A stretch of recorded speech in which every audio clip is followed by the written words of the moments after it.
जय हिंद दोस्तों। तो कैसे हैं आप सब। उम्मीद करते हैं कि आप लोग ठीक होंगे और पढ़ाई भी बेहतर ढंग से चल रहा होगा। तो कल के क्लास में जो आपको बताया गया था कल के क्लास में आपको बताया गया था मानव में पोषण। और मानव में पोषण जो बताया गया था, ये बताई गई थी आपको कि पोषण की क्रियाएं जो संपन्न होती है वो हमारे पाचन तंत्र के द्वारा होती है। ठीक है, पाचन तंत्र का काम ही है भोजन को पचाना। और देखिए हम पाचन तंत्र का चित्र बना दिए हैं और चित्र में आप ध्यान से देख लीजिए कि पाचन तंत्र में कौन कौन से अंग भाग लेते हैं। तो ये नाक के द्वारा जो है, ये नाक के द्वारा, ये श्वास नली हो गया आपका, ये इधर हो गया आपका श्वास नली। ठीक है, नासा छिद्र बोलेंगे इसको, नासा छिद्र बोलेंगे, नासा छिद्र। ठीक है, ये हो गया आपका नासा छिद्र। और फिर इधर से आपका ये मुख गुहा हो गया और इधर से एक नली जाएगी और दोनों नली का जो ये उभयनिष्ठ क्षेत्र है, क्योंकि आप ये इमेजिंग कीजिए अगर हम नाक को बंद कर देते हैं तो हम मुंह से भी सांस ले सकते हैं, ऐसे ले सकते हैं। अब मुंह बंद कर दे तो नाक से तो सांस लेते ही है, तो दोनों कहीं ना कहीं जाकर के एक भाग होगा, उस भाग को कहते हैं ग्रसनी। क्या कहते हैं? ग्रसनी कहते हैं। और उसके बाद आगे चल करके वो जो नली है ग्रसनी के बाद वो दो भागों में बढ़ जाता है। आगे की तरफ जो सांस जो लेते हैं वो सांस वाला पाइप हो जाता है आगे की तरफ, और जो हम लोग भोजन करते हैं वो पाइप हो जाता है आगे से थोड़ा पीछे की ओर। ठीक है, तो जो सांस वाला नली है ये आपको हम श्वसन तंत्र में बढ़िया से बता देंगे। बाकी आप ये जान लीजिए सांस वाला जो नली है उसको कहते हैं श्वास नली। ठीक है, और पीछे की ओर जिससे भोजन जाता है उसी को कहते हैं ग्रसिका, या उसी को कहते हैं ग्रास नली, या उसी को कहते हैं भाई फूड पाइप। बात यहाँ तक क्लियर है। अब बात तो समझने वाली ये है कि हम लोग जो सांस लेते हैं और हम लोग भोजन जो खाते हैं, जबकि ये आगे चल करके दो भागों में बढ़ जाता है, कहीं ऐसा ना हो कि हम लोग भोजन करें और वो चले जाए श्वास नली में। हाँ, ऐसा कभी कभी हो ही जाता है। ऐसा कब होता है? ऐसा कब होता है? जब हम लोग खाना खा रहे होते हैं लेकिन दिमाग किसी और जगह चल रहा होता है ना, दिमाग किसी और जगह चल रहा होता है। जैसे हम खाना खा रहे हैं लेकिन सोच रहे हैं कि मेला गए थे, हम उठो देखे थे उसको, बड़ा अच्छी लग रही थी, ये सब ख्यालों में खोए रहते हैं। वैसे कंडीशन में क्या होता है ना, भोजन आपका चले जाता है श्वास नली में और जिसके कारण हमें हिचकियां आ जाती है। ठीक है, इसी चीज के लिए दोनों नली के बीच एक सिपाही का काम करने के लिए, सिपाही का काम जो होता है, उसी तरह सिपाही का काम करने के लिए एक ढक्कन टाइप का बना होता है। ठीक है, जैसे हम लोग सांस लेते हैं ना, तो ये जो आपका फूड पाइप है, ग्रास नली है, उसको बंद कर देता है। जब हम लोग भोजन करते हैं तो श्वास नली को बंद कर देता है। मतलब ये ढक्कन जो यहाँ बनाया है यही है, इसी ढक्कन को कहते हैं एपीग्लोटिक्स। क्या कहते हैं? एपीग्लोटिक्स। बात यहाँ तक समझ में आ गया। अब ये ग्रासिका के बाद हम आपको पिछले ही वीडियो में बता चुके हैं, ग्रासिका में किसी प्रकार का भोजन का पाचन नहीं होता है, वहां सिर्फ एक कर्मा कुंचन की क्रिया होती है। कर्मा कुंचन की क्रिया भी आपको बता दिए थे, जिससे देखे हैं कि सांप जब मेढक को खाता है तो किस प्रकार से कहीं ऊंचा फिर कहीं पतला होता है, सिकुड़ जाता है, फिर कहीं ऊंचा फिर सिकुड़ जाता है। उसी क्रिया को कहते हैं, जब हम लोग भोजन करते हैं तो ये फूलता है, सिटुकता है, मतलब फूलेगा और फिर सिकुड़ जाएगा। इसी क्रिया को कहते हैं हम लोग कर्मा कुंचन क्रिया। ठीक है, तो ग्रास नली से होते हुए हमारा जो भोजन आता है, भोजन आ जाता है भाई आमाशय में। कहाँ पे? आमाशय में। अब हम लोग इस वीडियो में ये देखेंगे आमाशय में क्या क्या होता है। चलिए, तो आमाशय की बात करें, आमाशय को ही हम लोग कहते हैं पेट। ठीक है, इसी को कहते हैं, उधर भी कह सकते हैं, इसी को हम लोग कहते हैं स्टोमच इंग्लिश में। ठीक है, अब देखिए ध्यान से, हम इसके लिए भी एक अलग फिगर बना देते हैं।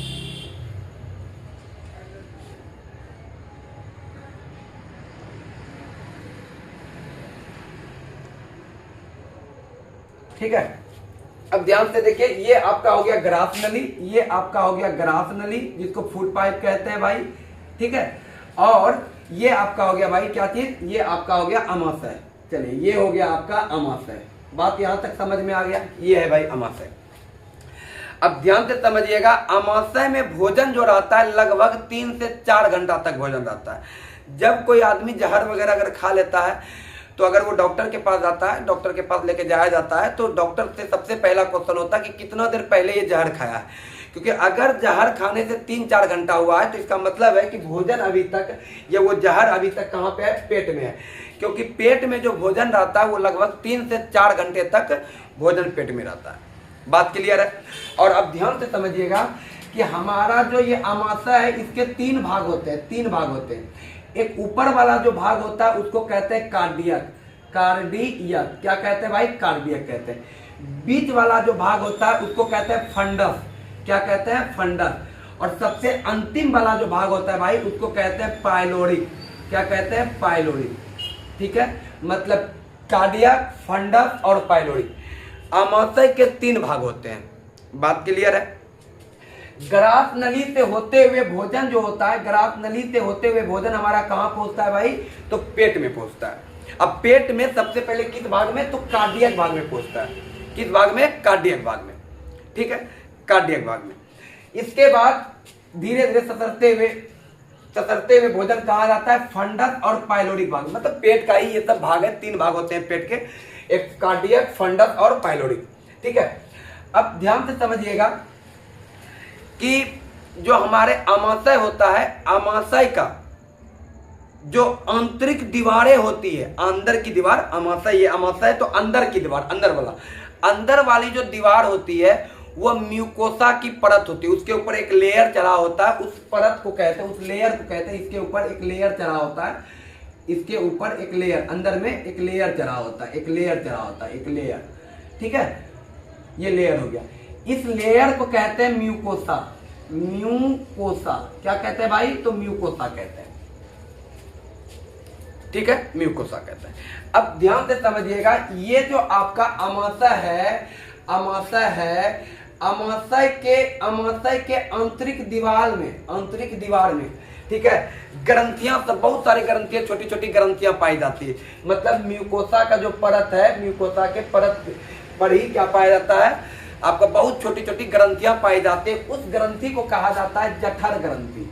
क्या कहा जाता है भाई, तो जठर ग्रंथि कहते हैं। कौन सी ग्रंथि कहते हैं भाई, तो जठर ग्रंथि कहते हैं। देखिए, हम ज्यादा लिखेंगे नहीं, आपको समझाते जा रहे हैं, आप कॉपी पे नोट करते चलिएगा।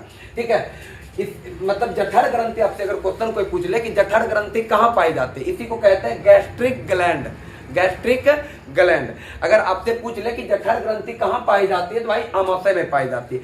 और आमाशय के किस भाग में, तो देखिए ऊपर वाले जो कार्डियक भाग है यहाँ पे नहीं, ये जो मुख्य रूप से पाया जाता है अधिकतर ज्यादा संख्या में अगर बोले तो फंडस और पाइलोरिक भाग में छोटी छोटी ग्रंथियां पाई जाती है। उस ग्रंथियों को कहते हैं जठर ग्रंथि। क्या कहते हैं, जठर ग्रंथि। और जठर ग्रंथि से जो एंजाइम निकलता है, जो रस निकलता है, उस रस में 2 चीज होता है, उस रस में 2 चीज होता है। क्या क्या होता है, एक तो भाई आपका हो गया HCl, मतलब हाइड्रोक्लोरिक अम्ल,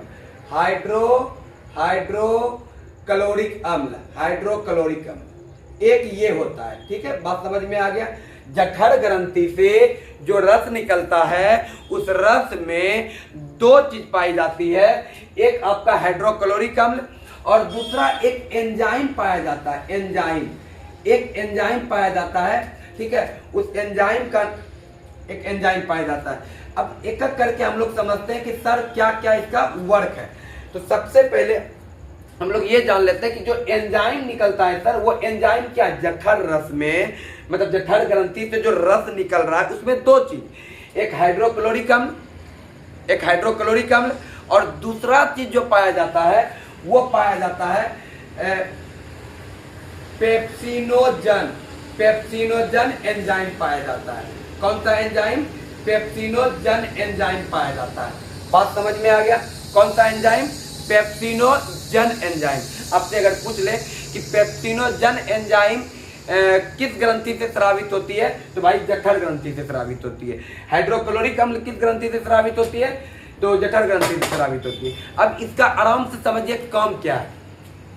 ये हाइड्रोक्लोरिक अम्ल जो है, हम लोग जो खाना खाएं, ठीक है, आप लोग देखे हुए ना, लड़कों का समूह होता है, झुंड होता है, तो झुंड में अगर कोई बच्चा कोई गलती कर देता है तो आप जाकर के समझाइएगा ना, तो वो कोई झुंड में वैसा सब बच्चा होगा जो एक बार में आपका बात समझ लेगा, लेकिन कुछ बच्चा ऐसा उसमें होगा जो थेथर होगा। थेथर समझते हैं, गाँव घर के भाषा में थेथर कहते हैं, उसको 1000 बार समझा दीजिए वो समझने वाला नहीं है। उसी तरह भोजन में होता है, हम लोग जो भोजन किए, भोजन में जो कीटाणु है, जो नॉर्मल है, जो अच्छा कीटाणु है, अच्छा मतलब क्या, जो कि एक बार में आपका समझ जाए, उस कीटाणु बैक्टीरिया को क्या किया जाता है ना, लाइसोजाइम जो हमारे मुंह में लार में जो पाया जाता है वो उसको मार देता है। लेकिन जो थेथर सब जीवाणु होता है जो उससे नहीं मरता है, उसको मारने का काम करता है हाइड्रोक्लोरिक अम्ल। तो हाइड्रोक्लोरिक अम्ल का एक काम तो बता दिए भाई, जीवाणुओं को नष्ट करना। जीवाणु को क्या करना भाई, तो नष्ट करना, जीवाणु को नष्ट करना। दूसरा काम क्या है भाई, जो भोजन आपने किया था, जो भोजन आपने किया था, ठीक है, उस भोजन को ये अम्लीय बना देता है। क्या बना देता है, अम्लीय। अम्लीय मतलब क्या, खट्टा बना देता है। क्योंकि आपको ये बात मालूम होनी चाहिए कि अम्ल, जितने भी अम्ल होते हैं उसकी प्रकृति खट्टा होती है। सीधा बात हम ये बोल सकते हैं, जितना भी आप खट्टा चीज खाते हैं उस सब में अम्ल मौजूद है। उस सब में क्या मौजूद है, अम्ल मौजूद है। जैसे इमली में आपका टार्ट्रिक अम्ल मौजूद है, उसी तरह जितना भी आप खट्टा चीज खा रहे हैं ना भाई, उसमें अम्ल मौजूद है। बात समझ में है? अब बात को समझिए कि और ये क्या करता है, ये भोजन को मुलायम करता है। क्या करता है, मुलायम। कौन भाई, तो हाइड्रोक्लोरिक अम्ल। हाइड्रोक्लोरिक अम्ल क्या कर देता है, भोजन को मुलायम कर देता है। ठीक है, अब ध्यान से समझिए। और ये क्या करता है भाई, तो और ये चौथा काम जो करता है, ये जो पेप्सिनोजन एंजाइम जो बना है, कहां से बना है भाई, जठर ग्रंथि से। ठीक है, जठर ग्रंथि से पेप्सिनोजन एंजाइम, इस एंजाइम को ये एक्टिव कर देता है। क्या कर देता है, एक्टिव, एक्टिव कर देता है। एक्टिव माना क्या बोले, सक्रिय कर देता है, सक्रिय कर देता है। ठीक है, अब सक्रिय, एक्टिव का मतलब क्या हुआ, समझिए ध्यान से। मान लिया जाए किसी दो दोस्त में झगड़ा हो गया, दो दोस्त में झगड़ा हो गया, झगड़ा हो गया, दोनों दोस्त अपना अपना घर चले गया। अब आराम से एक दोस्त आके बैठा है, वो सोच रहा है मन में कि दो जो झगड़ा हुआ चलो हटाओ, क्या मार झगड़ा करेंगे, दोस्ते नहीं कितना है। लेकिन कोई एक ऐसा आदमी पहुंचेगा झगड़ा लगाने वाला, है ना, झगड़ा लगाने वाला, वो जाएगा, वो बोलेगा अरे तुमको मार दिया रे, अरे तुमको वो मार देगा, उसको इतना क्षमता है, वो तुमको मार देगा। अब उसका आग बबूला हो जाए, हमको मार देगा, हमको मार देगा, हम मारबे करेंगे। उसको क्या कर दिया, वो आकर के एक्टिव कर दिया उस झगड़े के लिए। उसी तरह हाइड्रोक्लोरिक अम्ल क्या करता है भाई, ये पेप्सिनोजन एंजाइम जो है इसको एक्टिव कर देता है, और एक्टिव करके, ठीक है, क्या बनाता है, पेप्सिन नामक एंजाइम बनाता है। पेप्सिन नामक एंजाइम, पेप्सिन क्या है भाई, तो जब पेप्सिनोजन एंजाइम को जब एक्टिव कर देता है हाइड्रोक्लोरिक अम्ल, तब एक्टिव होने के बाद जो एंजाइम बनता है उसको कहते हैं पेप्सिन। बात समझ में आ गया, पेप्सिन। और बात क्लियर है? अब इस जगह बात को ध्यान से समझिएगा। जब कोई बच्चा छोटा रहता है, जब कोई बच्चा छोटा रहता है तो उस समय भी उसके मतलब बोले तो जठर ग्रंथि से एक एंजाइम उस समय बनता है। उस एंजाइम को कहते हैं रेनिन। तो सीधा सा बात क्या बोले, रेनिन। क्या बोले, रेनिन। और जो जो आपका उम्र बढ़ते जाएगा ये रेनिन बनना कम होते जाएगा, और उसके जगह पे बनने लगेगा क्या, पेप्सिनोजन। क्या बनने लगेगा, पेप्सिनोजन। जैसे हम बोले अभी हम लोग के शरीर, मेरे शरीर में क्या बनता होगा, पेप्सिनोजन। बात समझ में आ गया? थोड़ा बहुत रेनिन भी बन रहा होगा। देखिए रेनिन का काम क्या है, रेनिन का काम है भाई दूध को पचाना, दूध को पचाना, दूध को पचाना। भाई दूध को पचाना मतलब क्या, दूध में जो पाया जाता है प्रोटीन, दूध में कौन सा प्रोटीन पाया जाता है, बोलिए। दूध में केसिन नामक प्रोटीन पाया जाता है, केसिन नामक प्रोटीन पाया जाता है। तो ये रेनिन क्या करता है, दूध के प्रोटीन जो केसिन है उसका पाचन करता है। ठीक है, इसलिए देखिएगा अब पचा करके उस दूध को गाढ़ा कर देगा। तो देखिएगा कि जब कोई छोटा बच्चा दूध पीता है, जब दूध पीता है तो दूध का पाचन कौन करेगा, रेनिन करेगा, क्योंकि दूध में केसिन प्रोटीन पाया जाता है। और वो दूध क्या हो जाएगा, गाढ़ा हो जाता है। जब भी वो बच्चा उल्टी करेगा, मतलब बोकरेगा, देखें बोकरने का मतलब समझते हैं, उल्टी करेगा, तो देखिएगा वो दही उल्टी करेगा, दही जैसा थक्का थक्का टाइप का। तो वो किसके कारण, ये रेनिन के कारण हुआ। रेनिन का ही काम है दूध को पचाना, मतलब दूध में जो प्रोटीन पाया जाता है केसिन, उसको वो पचाता है। लेकिन ज्यों ज्यों आपका उम्र भाई बढ़ते जाएगा, ये रेनिन बनना कम हो जाएगा, रेनिन बनना कम हो जाएगा।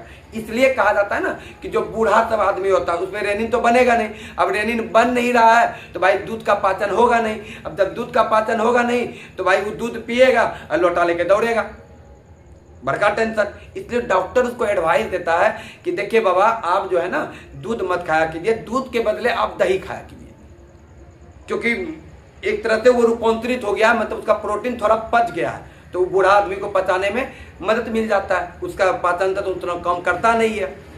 ठीक है, अब आगे समझिए। अब ये पेप्सिन, कौन सा एंजाइम बना?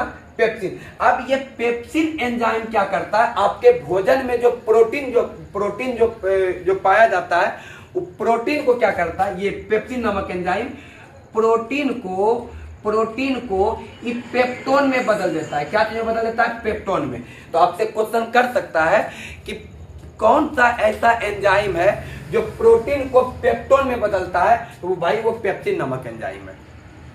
बात समझ में आया? कौन है भाई? पेप्सिन नामक एंजाइम। ठीक है, अब आगे ध्यान से सुनिएगा।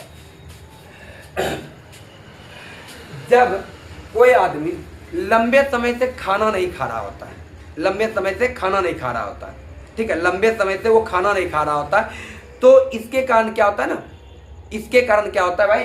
तो ये जो आपका गैस्ट्रिक है, ये जो मतलब इससे जो निकल रहा है अम्ल, हाइड्रोक्लोरिक अम्ल, ये हाइड्रोक्लोरिक अम्ल क्या करता है? तो भाई इसको क्या, म्यूकोसा के परत को, जो म्यूकोसा का परत है, कहाँ पे है वो परत? पेट के अमाशय के अंदर वाली दीवार पे। तो ये म्यूकोसा का जो परत है, इस म्यूकोसा के परत में घाव पकड़ लेता है। अगर कोई आदमी देखिएगा भांग वगैरह खा लेगा, भांग, अब जो भांग खाता है भूख खूब लगता है, सुनते हो उसमें बहुत ज्यादा भूख लगता है भांग खाने वाले को। अब उसको भाई खाना खाने के लिए मिल ही नहीं रहा है और लंबे समय तो वो खाना खा ही नहीं रहा है, तो क्या होगा? धीरे धीरे ये जो परत था, वो म्यूकोसा का परत, वो म्यूकोसा के परत में घाव पकड़ लेगा, क्योंकि हाइड्रोक्लोरिक अम्ल है, उर्दू में तेजाब बोलेंगे अम्ल को। सोचिए तेजाब कितना खतरनाक होता है। धीरे धीरे क्या करेगा? म्यूकोसा के परत को झाड़ देगा, उसमें घाव पकड़ लेगा। और उसी बीमारी को कहते हैं, जब म्यूकोसा के परत में घाव पकड़ लेता है तो उस बीमारी को कहते हैं अल्सर। क्या कहते हैं? अल्सर। क्या कहते हैं भाई? अल्सर कहते हैं। देखिए हम ज्यादा लिख नहीं रहे, हम बोल रहे हैं, इसको आप आराम से, अगर जहां समझ में नहीं आए वीडियो को पीछे करके आराम से आप समझ लीजिएगा। जब म्यूकोसा के परत में घाव पकड़ लेता है, उस घाव को कहते हैं हम लोग अल्सर घाव कहते हैं। बात यहां तक समझ में आ गया? अब आगे ध्यान से समझिएगा। ये जो आपका मध्य भाग था फंडस, किसका भाई? तो अमाशय का मध्य भाग फंडस और पाइलोरिक, ये जो भाग होता है ना, थोड़ा सा घुमचाया हुआ था। घुमचाया समझते हैं? जैसे कपड़ा इसे घुमच गया, समझ रहे हैं ना बात मेरा? मतलब ये मुट्ठी की तरह, इस तरह से, ठीक है। ये वाला जो भाग होता है थोड़ा घुमचाया हुआ होता है, ठीक है। उस घुमचाया हुआ जो रूप होता है, सिकड़ा हुआ जो रूप होता है, उबड़ खाबड़ जो रूप होता है, उस रूप को कहा जाता है रूजी। उबड़ खाबड़ जो रूप बनता है, उस रूप को कहा जाता है रूजी, या फिर उसी को कहा जाता है रूगी। क्या कहा जाता है? रूगी। देखिएगा, आप नोटिस किए होंगे कि जब आप दिन भर खाना नहीं खाए हैं, भूख लग गया है, ठीक है, जब आप बैठिएगा थोड़ा सा चुभन होगा, मतलब लगेगा कोई चीज गड़ रहा है। इसी रूजी के कारण गड़ता है। बात समझ में आया? इसी रूजी के कारण क्या होता है? गड़ता है, चुभन होता है, ठीक है। अब आगे समझिएगा। ये जो अमाशय था, अमाशय के अंतिम भाग क्या है भाई? पाइलोरिक। उसके नीचे की ओर एक बाल्ब लगा होता है, ढक्कन समझिए, बाल्ब लगा होता है इस तरह से, ठीक है, ताकि भोजन हरहरा के नीचे नहीं गिर जाए। हरहरा के समझते हैं ना? समझ रहे होंगे ना? गिर ना जाए, इसके लिए यहाँ पे वाल्व लगा होता है। उस वाल्व को कहा जाता है पाइलोरिक वाल्व। इस भाग को भी पाइलोरिक कहते हैं, और इस वाल्व को कहा जाता है पाइलोरिक वाल्व। क्या कहा जाता है भाई? Pyloric valve. बात समझ में आ गया? क्या कहा जाता है? Pyloric valve. बात यहां तक क्लियर है? अब ध्यान से एक बात और सुनिए। जब भोजन हम लोग खाते हैं, वो भोजन मुंह में है, ठीक है, मुंह में हम चिबा रहे हैं, आराम से चल रहा है, ठीक है। और मान लिया जाए उसमें कोई कंकर आ गया, तो हम लोग क्या करेंगे भाई, उसको फेंक देते हैं नीचे। जो मुंह से निकाल करके उसको फेंके आप, उस भोजन के उस रूप को कहा जाता है काइम। क्या कहा जाता है? काइम। ध्यान से समझिएगा, मुंह से अगर आप भोजन निकाले भाई तो उसको कहा जाता है काइम। ठीक है, खाना खाते हैं, कोई कंकर वगैरह आ गया, उसको निकाल दिए, अब कंकर को हटा दिए, अगर भोजन है, रसगुल्ला है भाई, फिर से उसको ले लेंगे ना। ठीक है, तो मुंह से जो निकलेगा भोजन का रूप उसको कहा जाता है काइम। बात क्लियर है? अब ध्यान से समझिए, अगर किसी प्रकार से कोई समस्या आपके शरीर में शारीरिक कुछ प्रॉब्लम क्रिएट हुआ और आपको उल्टी हुआ, तो उल्टी होगा तो आपका कहां से निकलेगा?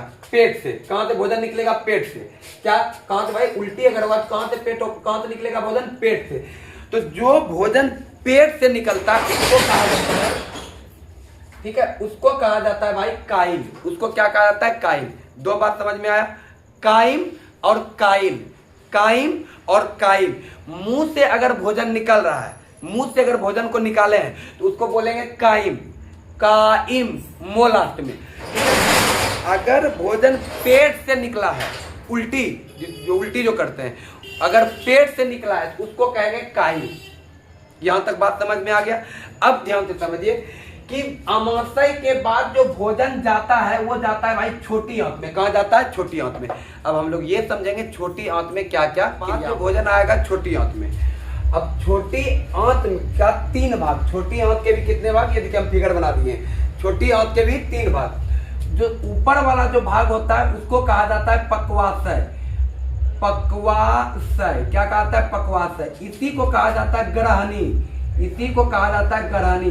इसी को कहा जाता है ड्यूडेनम। ड्यूडेनम, ठीक है, ड्यूडेनम। ठीक है, अब बीच वाला जो भाग होता है उसको कहा जाता है जेजुनम। जेजुनम। और अंतिम वाला जो भाग होता है उसको कहा जाता है इलियम। इलियम। अब ध्यान से सुनिएगा छोटी आंत के बारे में, क्योंकि छोटी आंत में ही भोजन का पूरी तरीका से पाचन हो जाता है। ठीक है, इसलिए इसको बड़ा कॉम्प्लिकेटेड है, इसको आराम से समझिएगा। पहले छोटी आंत का जो ऊपर वाला भाग है जिसको पक्वाशय कहते हैं, पहले ये भी समझ लीजिए छोटी आंत को क्षुद्रांत भी कहा जाता है। क्षुद्रांत क्या कहा जाता है? क्षुद्रांत भी कहा जाता है। बात क्लियर है? छोटी आंत का जो शुरू वाला भाग है, मतलब ऊपर वाला भाग है, जिसको हम पक्वाशय कहते हैं या ग्रहणी भी कहते हैं या इसी को ड्यूडेनम भी कहते हैं। ठीक है, तो इस वाले भाग से 2 ग्रंथि जुड़ी होती है। एक तो आपका हो गया लीवर जिसको आप यकृत कहते हैं, इसी को आप जिगर भी कहते हैं। ठीक है, और एक इस पंखुड़ी टाइप का जो आपको हम दिखाए हैं, ये आपका हो गया अग्न्याशय। अग्न्याशय क्या? अग्न्याशय। इसी को कहते हैं पेनक्रियाज। क्या कहा जाता है? पेनक्रियाज। ये 2 ग्रंथि पंखुआशय वाले भाग से जुड़े होते हैं। अब समझिएगा ध्यान से, यकृत का काम है, यकृत जो है आपका, यकृत का काम है, यकृत जो होता है हमारे शरीर की सबसे बड़ी ग्रंथि है, और साथ ही ये अपनी क्षतिपूर्ति को स्वयं ठीक कर सकता है। अगर कट टूट गया तो ये अपने आप ठीक कर लेगा। मतलब इसमें सेल डिवीजन अच्छा तेजी से होता है। थोड़ा समझ में आया? अब समझिए यकृत क्या करता है ना, पीत का निर्माण करता है। पीत का निर्माण करता है। और इस पीत का जो पीएच मान होता है वो लगभग 7.8 से 8.5 के बीच होता है, पीत का मान। और आपको पता है कि अगर पीएच मान 7 से कम है तो वो अम्लीय है, मतलब वो स्वाद में खट्टा लगेगा, और 7 से अगर ज्यादा है तो वो क्षारीय है, मतलब कड़वा लगेगा उसका स्वाद। और जो अगर पक्की 7 है तो वो उदासीन नेचुरल है। तो ये देखिए 7 से क्या है? ज्यादा है। तो पीठ जो बनाता है यकृत, उसकी प्रकृति कैसी होती है? क्षारीय होती है। कैसी होती है? क्षारीय होती है। और अभी ध्यान से आप बताइए कि भोजन जो हमारे पेट में था, हाइड्रोक्लोरिक अम्ल के वजह से तो खट्टा हो गया था, अम्लीय हो गया था। तो ये पीत क्या करता है? भोजन को अम्लीय से क्षारीय बना देता है। मतलब खट्टापन जो है भोजन में, उससे वो बना देता है कड़वापन, तीखापन थोड़ा। ठीक है, आप नोटिस किए होंगे जब आप मुर्गा वगैरह कभी काटे होंगे, देखिएगा पूरा मुर्गा आप किसी प्रकार से काटिए भंगिए, कोई दिक्कत नहीं है, लेकिन एक अंग ऐसा है मुर्गा में कि जिसको आप बड़ा सावधानी से निकालते हैं, ब्लू कलर का, वही है क्या चीज, उसी में पीत रहता है। अगर वो पीत किसी प्रकार से अगर पूरा मीट में चले जाएगा, वो पूरा मीट हो जाएगा तीता, ठीक है। तो यकृत ही बनाता है उस पीत को, लेकिन वो पीत जा करके एक थैली में जमा होता है, उसको कहा जाता है पित्ताशय। पित्ताशय, पीत को रखने वाला पित्ताशय। तो आपसे पूछ लेगा पीत का निर्माण कहाँ होता है, तो यकृत में। पीत जमा कहाँ होता है, तो भाई पित्ताशय में, गॉल ब्लैडर में। कहाँ पे, गॉल ब्लैडर में, ठीक है। अब ध्यान से समझिएगा, ये पित्त का काम आपका हो गया, ये पित्त का काम, पित्त का काम बता दिया आपको। पित्त क्या करता है, भोजन को क्षारीय बना देता है। इसका पीएच मान क्या होता है, ये आपको बता दिया। अब ध्यान से समझिएगा, ये जो आपका अग्न्याशय है, अग्न्याशय से जो रस निकलता है, ठीक है, अग्न्याशय से जो रस निकलता है, उस रस को कहते हैं, उस रस को कहा जाता है, मतलब उसमें एंजाइम, उस रस में एंजाइम पाया जाता है, उसको LAT, लेट एंजाइम कहा जाता है। इसी को कहा जाता है पूर्ण पाचक एंजाइम। यही एक तरह से भोजन को 90% पचा ही देता है, भोजन को 90% पचा देता है। कौन, ये लेट। ये लेट कहां से निकलता है भाई, अग्न्याशय से निकलता है, ठीक है। अब ध्यान से समझिएगा, लेट माना क्या हुआ, L से हो गया आपका लैक्टोज, L से क्या हो गया, लैक्टोज, लैक्टोज, ठीक है। A से क्या हो गया, एमाइलेज, A से हो गया एमाइलेज, एमाइलेज। और T से क्या हो गया, ट्रिप्सिन, ट्रिप्सिन। ये जो आपका, सॉरी लैक्टोज नहीं होगा, L से होगा लाइपेज, सॉरी लाइपेज, क्या बोले, लाइपेज, लैक्टोज नहीं, लैक्टोज तो आपका कार्बोहाइड्रेट का एक रूप हो जाएगा, ठीक है। लाइपेज, लेट नामक एंजाइम कहां से निकलता है भाई, तो अग्न्याशय से। लाइपेज, L से लाइपेज, A से एमाइलेज और T से ट्रिप्सिन। बात क्लियर है। अब समझिए लाइपेज क्या करता है, ठीक है, नाम ये लाई, लसलसा है ना। तो ये लाइपेज क्या करता है, जो बसा जो आप खाए होते हैं, बसा है ना, फैटी चीज, तेलहनी वाला चीज, बस घी वगैरह, ठीक है, बसा को ये क्या करता है, फैटी एसिड में बदलता है, फैटी एसिड में, फैटी एसिड और ग्लिसरॉल में, ग्लिसरॉल में किसमें बदलता है, ग्लिसरॉल में बदलता है। बात समझ में आ गया, किसमें बदलता है, ग्लिसरॉल में। कौन, ये लाइपेज, ठीक है। अब ये एमाइलेज क्या करता है, एमाइलेज क्या करता है, आपका जो कार्बोहाइड्रेट जो था आपका,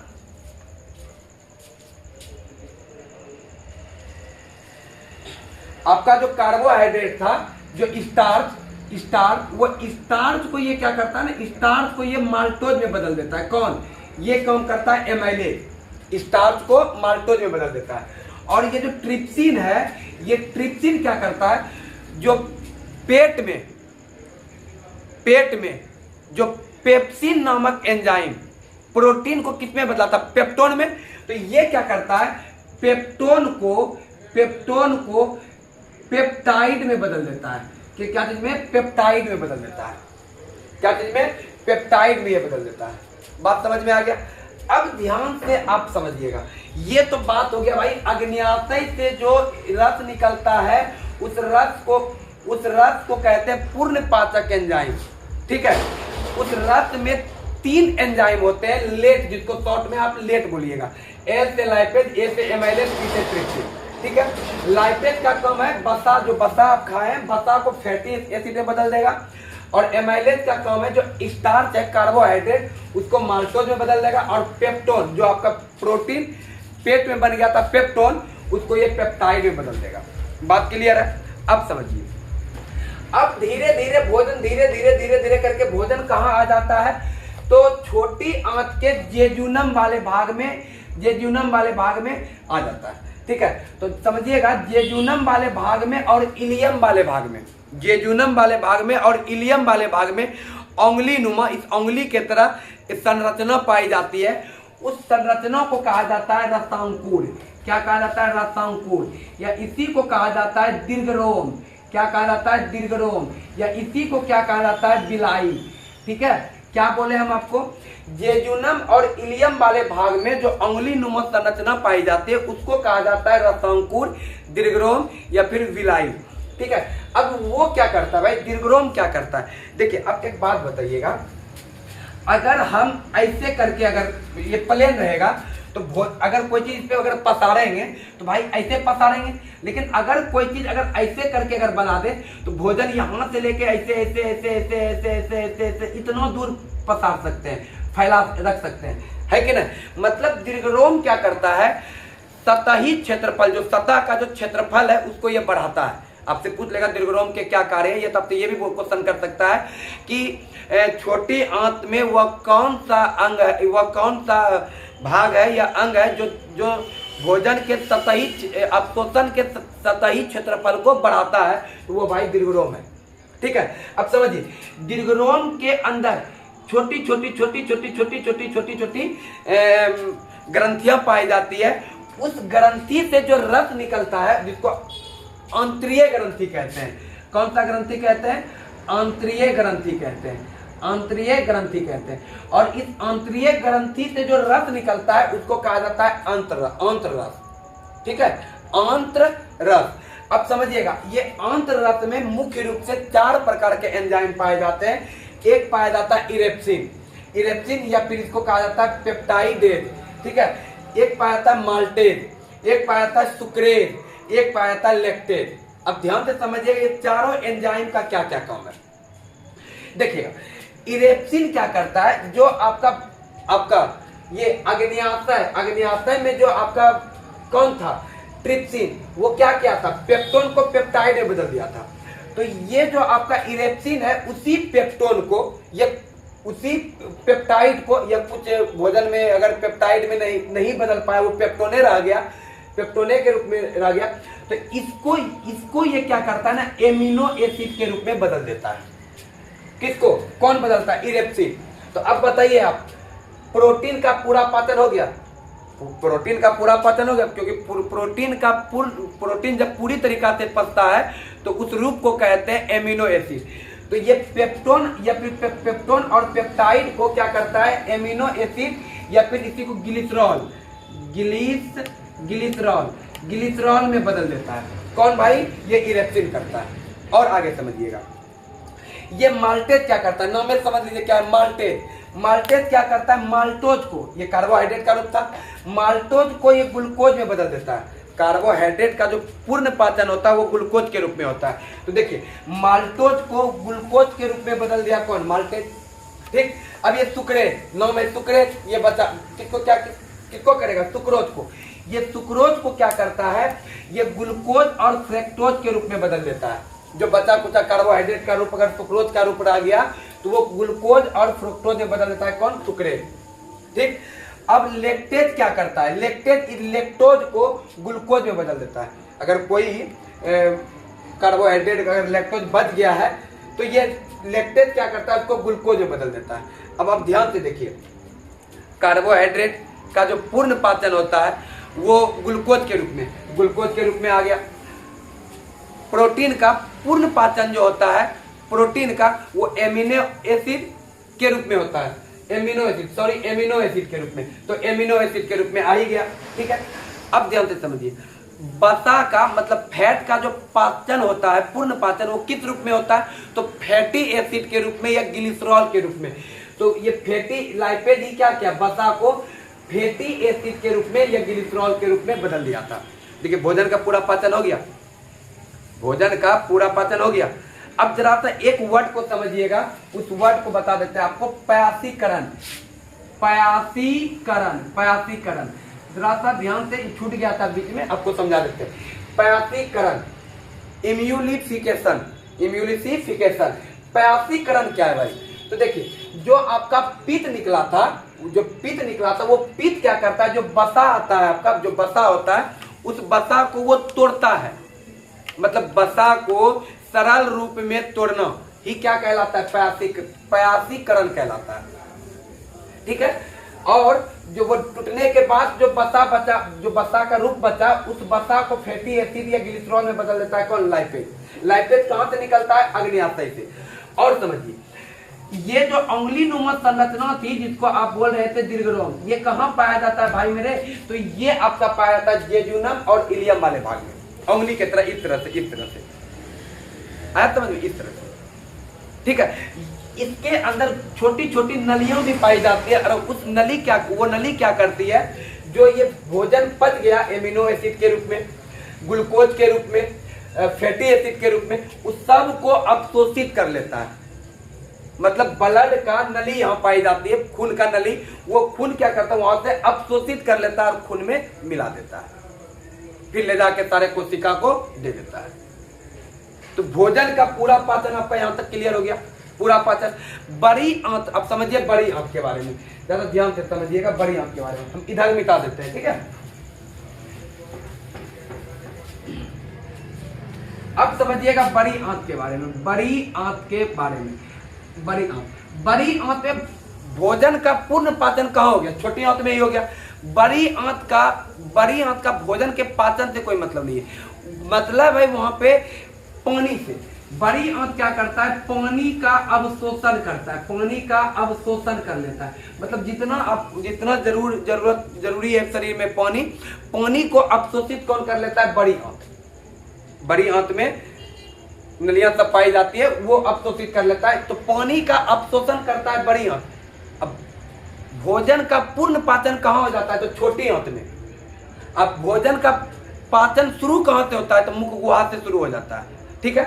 अब बड़ी आंत से, इसी के साइड से बड़ी आंत बनेगा, इस तरह करके बड़ी आंत बनेगा, बड़ी आंत इस तरह करके बड़ी आंत बनेगा। और जो भोजन ये बदलने के बाद, जो भोजन का रूप बदला, जो अवशोषित हो गया, इसके बाद कुछ तो मतलब जो कि पचा नहीं, अनपच रह गया, जिसका कोई काम अब शरीर में नहीं है, वो बड़ी आंत को होते हुए वो कहाँ चले जाएगा, बड़ी आंत के इधर एक भाग पाया, एक थैली नुमा संरचना पाई जाती है, जिसको कहा जाता है रेक्टम, ठीक है, मलाशय। क्या कहा जाता है, मलाशय।